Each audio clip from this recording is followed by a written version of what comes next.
Latest ആയിട്ടുണ്ട് ഒരു debate പോലെയൊക്കെ ഉണ്ടായിരുന്നു 24 ചാനലിലായിരുന്നു. അതിനകത്തുണ്ട് ഈ ശ്രീലക്ഷ്മിയും പങ്കെടുത്തിട്ടുണ്ടായിരുന്നു.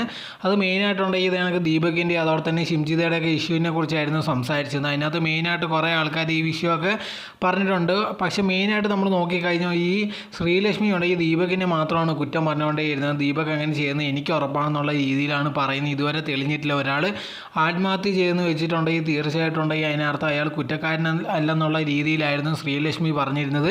സോ ഇവരെ പോലത്തുള്ള ഒരുപാട് ആൾക്കാരുണ്ട്. ഒരു സൈഡ് മാത്രമേ ചേർന്ന് നിൽക്കത്തുള്ളൂ, മറ്റുള്ളവരെ പറ്റി ആലോചിക്കുകയോ ഒന്നും ചെയ്യത്തൊന്നുമില്ല. താൻ പറയുന്നതാണ് ശരി അല്ലെങ്കിൽ താൻ വിചാരിക്കുന്നതാണ് ശരി എന്നുള്ള രീതിയിൽ ഒരുപാട് ആൾക്കാർ ഇതേ കണക്കുണ്ട്.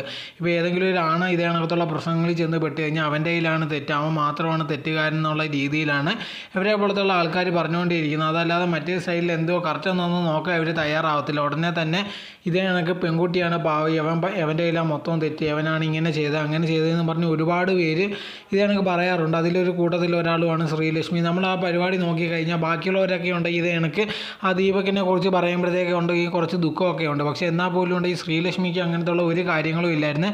ശ്രീലക്ഷ്മി മെയിനായിട്ട് പറയുന്നത് അവൻ കുറ്റക്കാരനാണെന്നാണ് ഞാൻ വിശ്വസിക്കുന്നതെന്നായിരുന്നു ശ്രീലക്ഷ്മി പറഞ്ഞിരുന്നത്. സോ ഇതേപോലത്തുള്ള കുറച്ച് ആൾക്കാരുണ്ട്, എന്ത് പറഞ്ഞാലും ശരി അതൊന്നും സമ്മതിച്ചെടുത്തില്ല, അവർ പറയുന്നതാണ് ശരി അങ്ങനെയുള്ള രീതിയിൽ നിൽക്കുന്ന ഒരുപാട് പേരുണ്ട്. ഇങ്ങനത്തുള്ള ആൾക്കാർ നമ്മളെ നാടിനെ തന്നെ കുറച്ച് പ്രശ്നമായിട്ടുള്ള രീതിയിലാണ്.